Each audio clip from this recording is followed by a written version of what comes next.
পক্ষী সদায় শুভ বাৰ্তাবাহক ঘৰ এখনলৈ কি পক্ষীৰ আগমনে আৰ্থিক লাভৰ ইংগিত দিয়ে জানেনে আপোনালোকে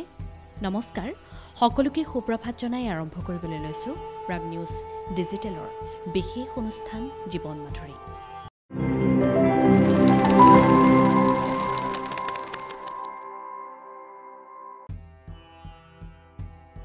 জীৱন মাধুৰীৰ আজিৰ এই খণ্ডটোত আমি আলোচনা কৰিম বাস্তুশাস্ত্ৰত উল্লেখ থকা কিছুমান নিয়মৰ বিষয়ে হয় বাস্তুশাস্ত্ৰত ধনাত্মক আৰু ঋণাত্মক সকলো শক্তিৰ কথা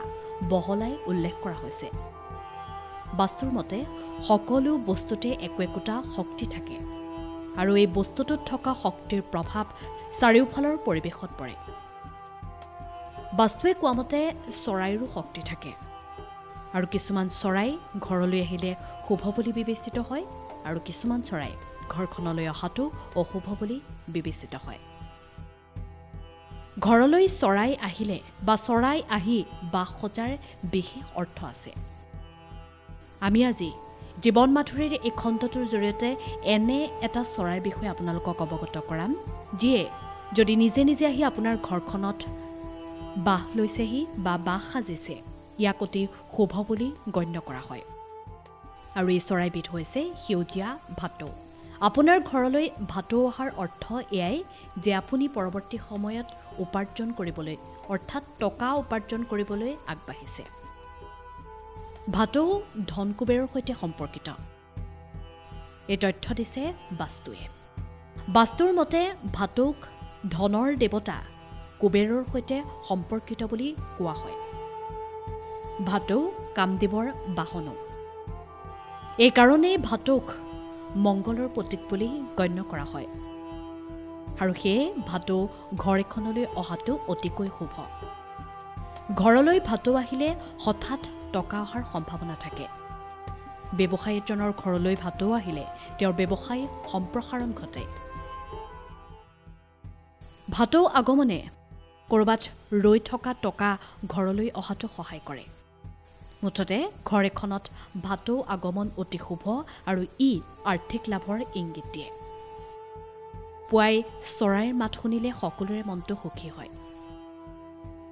ঠিক তেনেদৰে আপোনাৰ ঘৰলৈ যদি পুৱাই চৰাই আহিছে তেন্তে সেই চৰাইক আপুনি খাদ্য পানী যোগান ধৰক ইও আপোনাৰ বাবে অতিকৈ শুভ চৰায়ে বাহ বনোৱা অৰ্থাৎ যদি কোনো চৰায়ে ঘৰলৈ আহি নিজে নিজে বাহ বনাইছে তেন্তে সেইখন ঘৰত সুখ আৰু সমৃদ্ধি বাস কৰে বাস্তুৰ মতে চৰাই ঘৰলৈ আহিলে বা ঘৰত বাস সজাটো খুব ভাল তদুপৰি ঘৰত চৰাই বাস সজাটো আগতীয়াকৈ সুখৰ লক্ষণ বুলি কোৱা হয় চৰাই বাস থকাটো ঘৰৰ বিভিন্ন সমস্যাও ৰোধ কৰে দ্বিতীয়তে আপোনাৰ ঘৰৰ আশে-পাশে ফেঁচা দেখাটো আপোনাৰ বাবে শুভ বুলি বিবেচিত হয় আৰু দেৱী লক্ষ্মীৰ আশীৰ্বাদ চিৰদিনৰ বাবে আপোনাৰ বা আপোনাৰ ঘৰখনত থাকে আচলতে ফেঁচাক লক্ষ্মীৰ বাহন বুলি কোৱা হয় এনে ক্ষেত্ৰত যদি আপোনাৰ ঘৰৰ আশে-পাশে বা ঘৰলৈ ফেঁচা আহে তেন্তে ইয়াক আপুনি অমংগল বুলি নাভাবিব